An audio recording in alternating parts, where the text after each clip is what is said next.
So let's look at property law. There are two essential aspects of property, and that is the object itself, the tangible object, such as a bracelet. That's a tangible object.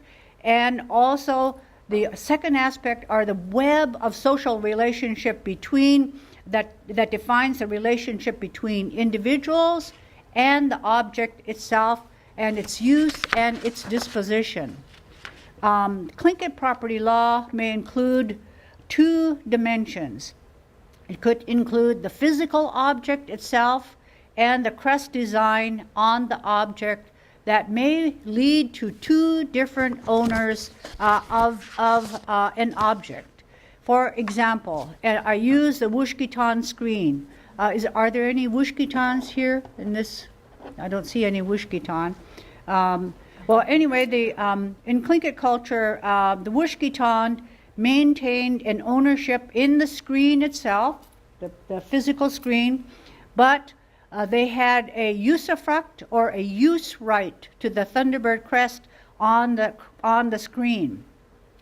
The Shungakwedi own the Thunderbird crest on the screen, and they also own the Thunderbird name that is used to identify the screen and the house. This actually became it went to court, and the Wushkitan, some members of the Wushkitan tried to sell the Wushkitan screen, and unfortunately it went to American courts, and American courts did not recognize Tlingit law at the time, and our Thunderbird clan went to the courts, and we said we are not claiming rights to the screen, but we do claim ownership of that Thunderbird crest and the Thunderbird name.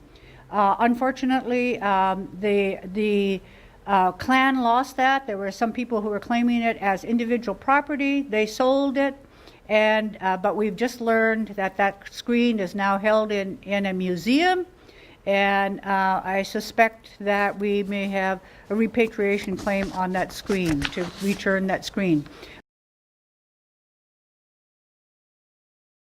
We have three types of proprietary interests. One is the ownership rights, ownership by clans and by houses. And then I'd mentioned usufruct or use rights. And under Tlingit law, clan members may assign property rights to their clan children and their clan grandchildren who are members of a different clan and who may hold this use right through their lifetime. In the case of the Wushkitan screen, we had a Wushkitan member who approached his grandfather and asked if he could use a Thunderbird crest. The grandfather, loving his grandson, said, yes, you may use the Thunderbird crest. So that was a use right that was granted to this individual, and that individual has that right to be able to use that in this case the Thunderbird screen throughout his lifetime. But the Wushkitan do not own the Thunderbird crest. We actually had a peace settlement about this, and it was settled in one of our peace ceremonies where the conflict between the Wushkitan and the Shungakwedi over the ownership rights of the Thunderbird crest was supposedly settled, and under our protocols we're not supposed to talk about it, but unfortunately the younger generation doesn't understand the Tlingit law. Not all of the younger generations, but a lot of the younger generations don't understand the Tlingit law, and so you will find some of them continue to assert that they are Thunderbirds and that they have the Thunderbird, they have rights to the Thunderbird crest. So I wanted to go into another example of this use rights, and that is using the name of Kahani. And this name was given as a use right to a Kagwantan, a Eagle clan. The Gonaktedi man of the Frog House married a Shungakwedi, and in 1890 they had a child and they named her Kahani. Jenny Clanat, a Kagwantan, was born a day after Kahani, and the two girls were inseparable. And when they were 3 years old, Kahani died. Jenny was inconsolable in her grief, and she became ill. And the Thunderbirds, when they held their ceremony, their ku'ich, they gave Jenny the name of Kahani during the ceremony. Throughout her life, she was 96 years old when she passed, Jenny reminded her family, she reminded the Kagwantans, that her ceremonial name, Kahani, was not owned by the Kagwantan, but belonged to the Shungukredi. At a ku'ich, or a ceremony in 2003 held here in Juneau, Agnes Bellinger, the daughter of Jenny Slanat, returned the name to the Shungukredi as required by Tlingit law. The third aspect, or the third type of ownership, is indemnification. And Tlingit law allows clans to compensate another clan for wrongdoing and liabilities against them with their clan property. And also, an injured clan can confiscate property without repercussions and assume ownership of property owned by the offending clan. And this blanket actually is one of those where this blanket was given for a debt that was owed, and the clan is still waiting for repayment. And if they get the repayment, then they'll remove the man, the head of the man there. But it's so this is a liability payment.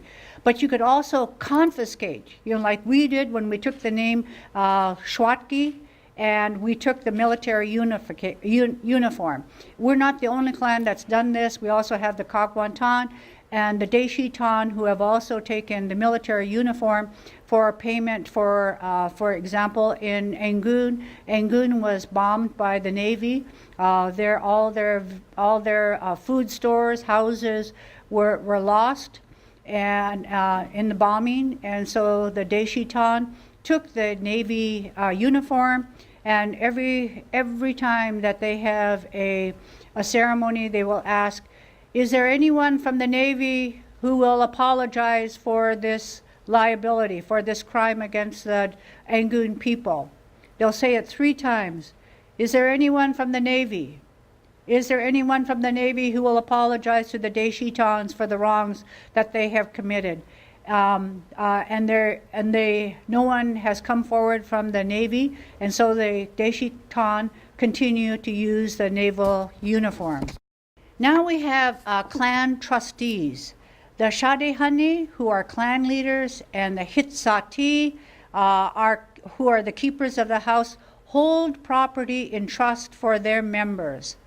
Under Tlingit law, a trust relationship exists between the clan leader and the house leaders as trustees for their members, as the trustors.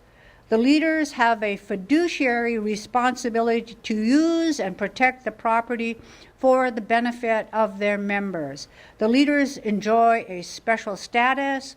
They also have responsibilities to their clan and privileges, but they lack the authority to dispose of community-held property. So they hold that property in trust. It's to understand how Tlingit law operates, it's important to understand the social and cultural context of Tlingit law. So we'll just give you a brief overview of the Tlingit social organization. The social organization, as you've noted by my introduction, is comprised of moieties, clans, house groups, and kwans. Some anthropologists have also included names as a social unit, since clans own a collection of names that are used by succeeding generations of clan members. We have in Southeast Alaska, we're divided into 17 socio-territorial or geographical units that are referred to as kwans. Each kwan is composed of resident clans that owned land and waters in the area, and they resided in one or more winter villages. Tlingit kwans stretch from above Yakutat in the north to the Dixon entrance, hundreds of miles south of Juneau. The Tlingit society is divided into halves. Moieties, French word meaning half, and we are divided in half, and we're eagles and ravens. A member of one society will refer to the other side as their opposite side. Traditionally, marriage was exogamous, meaning one had to marry someone from the opposite side. I actually had an arranged marriage that I ran away from, and I was supposed to marry a raven, a man from Angoon. Our descent is matrilineal. Children are born into their mother's clan, moiety, and house group. Now, here's the clan, and the clan is the basic and the most significant social unit in Tlingit society. Property is owned by the clan as a unit rather than as an individual. So the round circle up there represents the clan, and the little dots inside are individuals. So that's our basic social unit, the clan. This is our group identity as Tlingit people, whereas in Western society, the basic unit is the individual. So subsistence activities are conducted by the clan and house, and ceremonies are held by the clan. This is an important aspect when we talk about validation of ownership of property. Ceremonies are held by clans. They are not held by house groups by themselves. Children are not members of their father's clan, but they have a special relationship to their father's clan and are referred to as a child, and then they name their father's clan. So I am a Tluka Khadi Yadi. I am a child of the Tluka Khadi from the Haines area. Houses are subgroups of clans. And when we look at houses, there are two different types of houses. We have first the house as a social unit, and these are members of the house group who are also members of the clan. Even in the absence of a physical house, members of a house group continue to identify themselves as members of a house. So it's a social unit, it's a social identification. And so today you will hear Tlingits often identify themselves as a member of the house, but there may actually be no physical house remaining. The house is also a residential unit. And the members of the residential unit are comprised of matrilineally linked males, their spouses, and their offsprings. So in a clan house, the residential unit will have both eagles and ravens, members of opposing clans. Sons live in their father's houses, but when they reach the age of 10, they move to their maternal uncle's house, of which they are a member. Women and wives live in their husband's house, although they are not members of their husband's houses. The only time a woman would move to her own house would be if her husband should die and no one in his clan would remarry her, or upon her death, she would be moved to her own clan house. So in the late 60s, I witnessed Jenny Marks of Huna when she's actually a Tluka Khadi who had married a Chukanadi. And when her husband died, I went to the ceremony where she returns all of her husband's property, even dishes. She returns it back to the Chukanadi. And then in that ceremony, there were 3 young men that stood up and offered to marry Jenny, who was well into her 90s. And these were young men of, I would say, 30 years old. And each 3 of them got up and offered to marry her because they loved their maternal uncle so much. And that is their custom. And that was our social welfare system, where older people were cared for by other members, or that they had married, the clan that they had married into. Now, I want to talk about the house as a social unit. Under Tlingit law, clans own all property, but houses as a social unit have a vested interest in clan property as members. They are also members of that clan. Whenever a house commissions the creation of a ceremonial object, all clan members are beyond that house are expected to assist in supporting the costs of the commission. It's not just the house itself that supports the costs of the commissioning of an object or the building of a house. All clan members do contribute to it. So when the object is completed, a clan ceremony is held to validate clan ownership. Houses maintain a possessory right to the objects that they commissioned, while the clan retains the residual ownership rights. Historical review shows that objects were transferred between clan houses.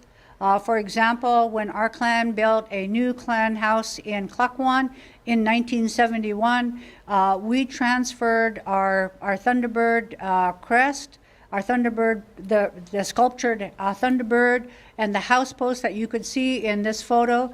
We transferred it from the Chet Hit, the Thunderbird house, to the Kaudliyayi Hit, the house lord from the sun. So the movement of clan objects from one clan house to another was particularly evident as members began to move into nuclear houses during the late 1800s, leaving the clan houses vacant. At'u, and you'll see the two words up there, at'u, and then the ha-at'u.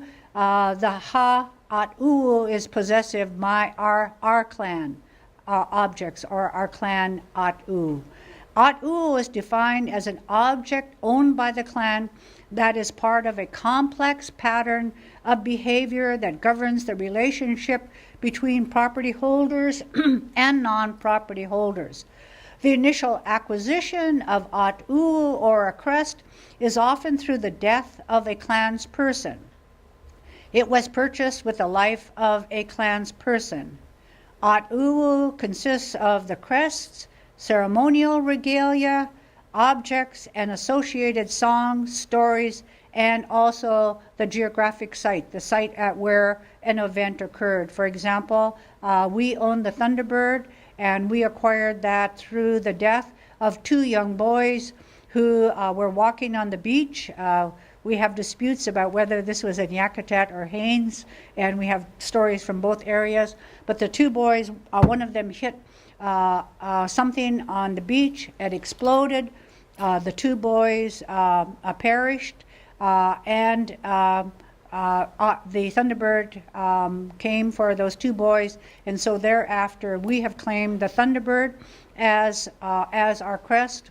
We have songs associated with that event, and we also claim the story. The story is in at'u, as well as the songs that we sing, and the geographic site at which that event occurred.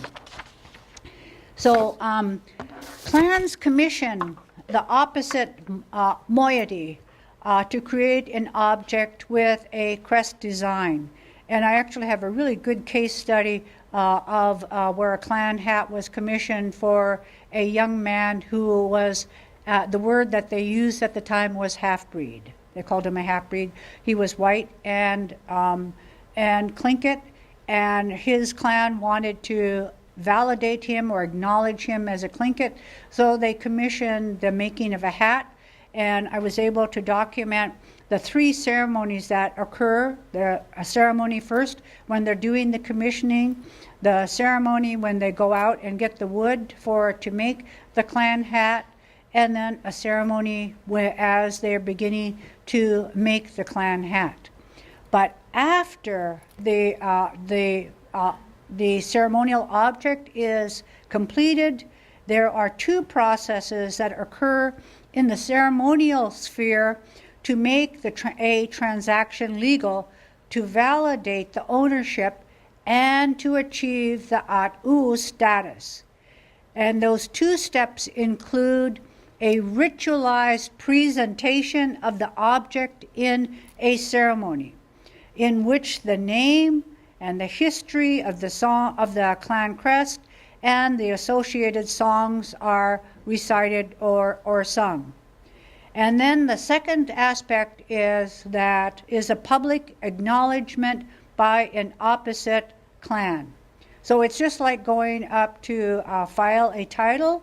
You have the title, you own the title, or you own this piece of paper, you own a car that it symbolizes, and you bring it to the motor vehicle, they stamp it, and that validates your ownership of that. This is the same process, same legal process that occurs in a ceremonial activities. You have the ritualized bringing the clan objects out, and then you have the opposite side recognizing the ownership and validation, thereby validating the ownership of that property. This process is repeated in subsequent ceremonies and affirms the ownership, or it reaffirms actually, the ownership of the object, the crests, along with the songs, stories, and names that are presented in the ceremony. This same two-step process applies to the validation of a new Shadehani or Hitsati. The same process is to validate clan leaders and house leaders. We had our ceremony about 3 years ago up in Klukwan, and our clan leader brought out his successors and identified them at that point in time.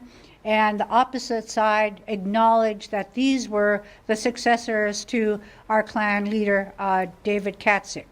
So the ceremony, when we have these ceremonies, you have many things that are going on. You have the legal transaction that's occurring, where you are validating the ownership of clan property, or you're validating someone stepping into the office of a clan leader or a house leader. But in the ceremonies, we also have both religious activities that are going on. And they're associated with the cultural values of Shuka and Wuchiach. First of all, At'u embodies the spirits of our ancestors. And here are the At'u of the Shungukwedi that in our clan ceremony that we held up in Klukwan a few years back. So when we bring these ceremonial objects out, we acknowledge that the spirits of our ancestors are associated with these clan objects, and it's this present generation that's holding them in trust for our future generation. So that's Ha-Shuka, the present generation is united with our ancestors, and also this responsibility for future generations. Wuchiach, the cultural value of Wuchiach, requires both social and spiritual balance to maintain harmony. So it means that when an eagle brings out their At'u, a raven individual must also bring out their At'u. So the eagle and the raven individuals represents the social balance. The spiritual balance are the spirits that are embodied in the At'u. So we have to do this. If we don't do this, we don't maintain social harmony. The saying is that a spirit may go wandering and cause ill will. When NAGPRA, the Native American Graves Protection and Repatriation Act, was enacted in 1990, it allowed for the return of certain cultural objects back to Native Americans. And we were very excited when this law was enacted. And so we began to compile an inventory. The museums were required to develop inventories of their collections. We began a database of all those inventories, but we quit at 50,000 because it just really looked like we were just scratching the surface. We just gave up because we would get these inventories from the museums, inventorying all of the Northwest Coast art that they had, or art from our region in their collections. Northwest Coast art occupies an important position in American artistic traditions, and it also plays an important role in maintaining the cultural diversity of the nation and the cultural survival of the region's indigenous population. SHI, Sealaska Heritage Institute's vision is to establish Juneau as the Northwest Coast Arts Capital as the economic engine for the region. We are also promoting the designation of Northwest Coast Arts as a national treasure, just as jazz was declared a national treasure, and the process is ongoing to declare blues also as a national treasure. We began our efforts with the construction of the Walter Soboleff building. That in itself is a work of art. The building itself is artistic. I know a lot of you from Juneau, can appreciate the aesthetics of the Walter Soboleff building, particularly when we contrast it to other buildings that are supposedly representative of the mining era and deco art. They call it deco art. And it became a struggle for us when we wanted to design this building, because it didn't conform to the mining architecture or the deco art. I just could not believe that. And so we ended up having to go to the assembly to get an exception so that we, the first peoples of this land, were able to design and build our own traditional architecture. But we also wanted to show that our art, our culture is grounded in our ancient history, but also we wanted to show that our modernity and our movement towards the future. So part of our effort includes the training of art teachers about Northwest Coast art. And our desire is to integrate it into the schools, just as we have done and are doing in integrating our culture and our language into the schools. Now we are on a massive effort to introduce our arts into the schools. So we are teaching teachers about Northwest Coast art, but in addition to that, we know that it's important for teachers to understand the cultural context of our Northwest Coast arts, the policies on the sale of Northwest Coast arts, and the laws surrounding the sale of Indian art, and also cultural appropriation.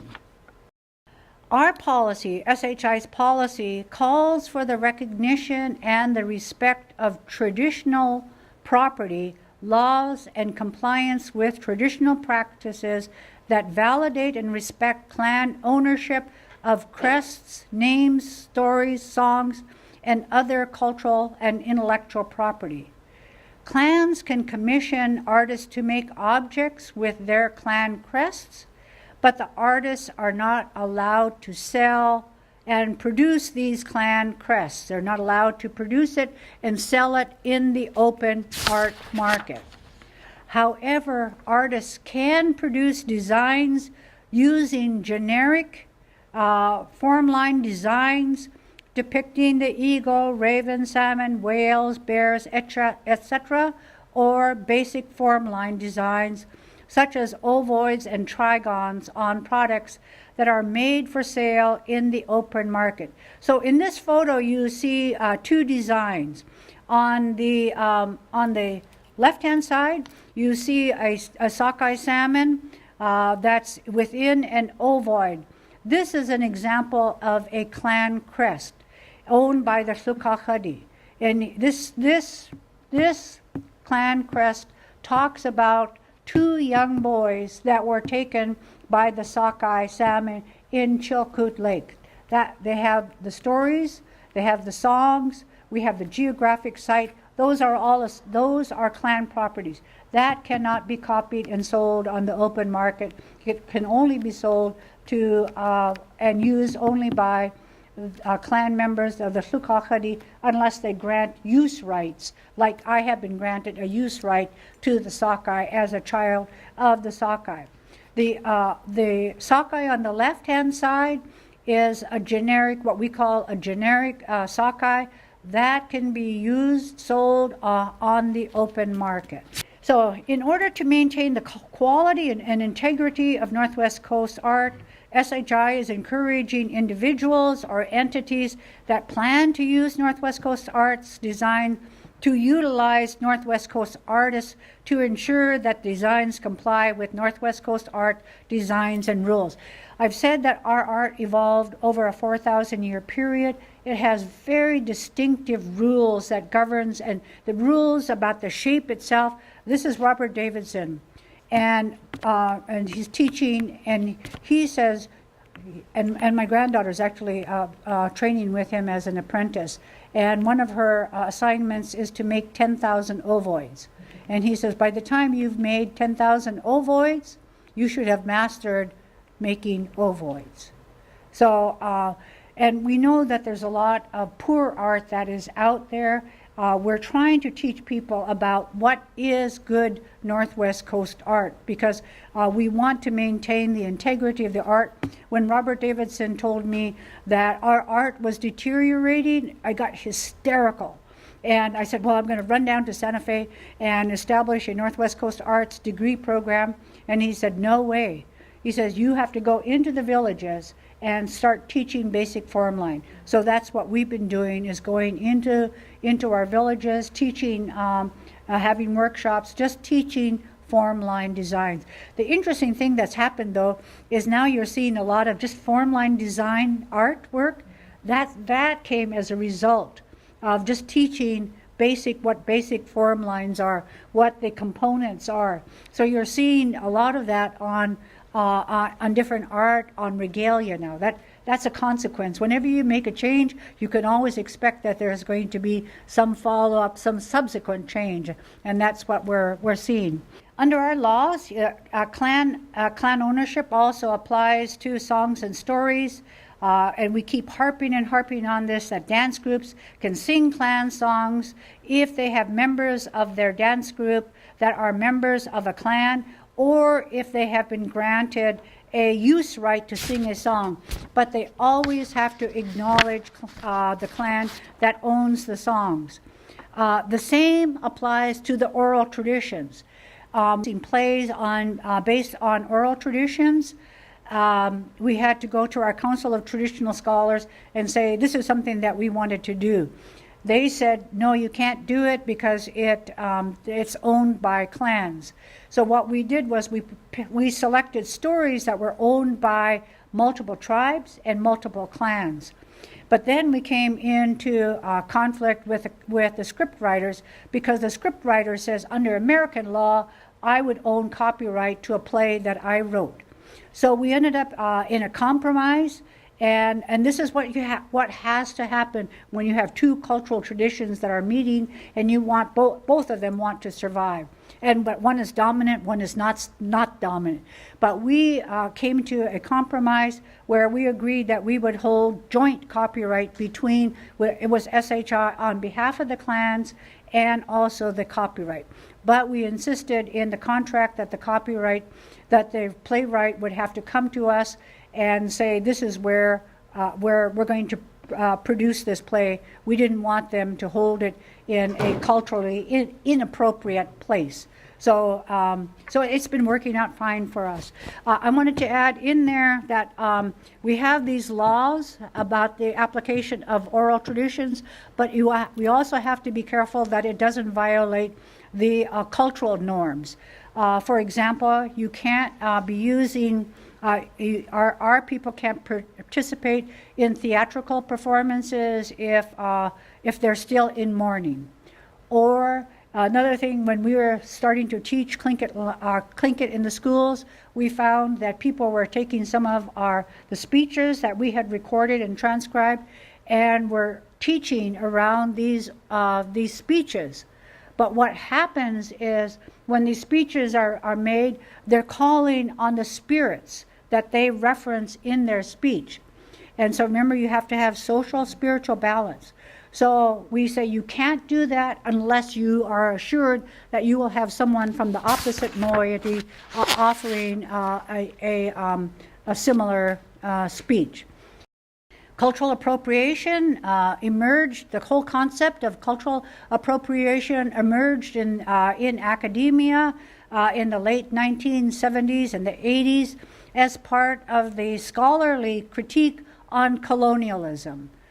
Cultural appropriation has been defined as the flow of tangible and intangible cultural elements from indigenous societies into Western societies or predominantly Western societies. And so we have both tangible and intangible property that is being appropriated. It's also a violation of intellectual property rights. A key factor in cultural appropriation relates to the power relationship between the expropriated and the expropriator. The imbalance of power between a minority culture and members of the dominant culture is more often a byproduct of colonialism and oppression. Cultural appropriation has historically been done without regard to Native values or what Native people think about it. Those of you living in Juneau might recall that earlier in this year, cultural appropriation became a highly debated issue following the annual Wearable Arts Show, where a Japanese-inspired outfit was made by a non-Japanese designer. I thought that the debate that followed was healthy. There were a lot of high emotions about it. I know Jack did a great job in trying to address the issue, trying to resolve the issue. They had speakers, they brought outside people in to talk about cultural appropriation. I thought it was a healthy discussion, but unfortunately, it left many without answering questions. And so, for example, right after that debate, we had these teachers that we had been having in our classes, teaching Northwest Coast art. They were reluctant to teach the art that we taught them because they saw it as cultural appropriation. I tried to convince them. I said, no, it is not cultural appropriation because I am giving you the right. I am granting you this right. I am imploring you to teach this art in schools. We want our children to learn it. We want others to learn an appreciation of what Northwest Coast art is. I don't know if I convinced him or not, but I'm hoping that other teachers that we are continuing to teach will pay heed and continue to teach the art that we are teaching them. We at SHI have adopted a goal to promote cross-cultural understanding, and this is our effort. We want to teach non-natives about our culture, and we want to have our culture and history and arts integrated into the schools. And what's happening here is we see a shift from the historical colonialism that plagued our lives as Native people. This now goal implies a symmetry, a symmetrical power between the Native and non-Native society, in which Indigenous society acknowledges a right to teach non-Natives about Native culture and Northwest Coast art.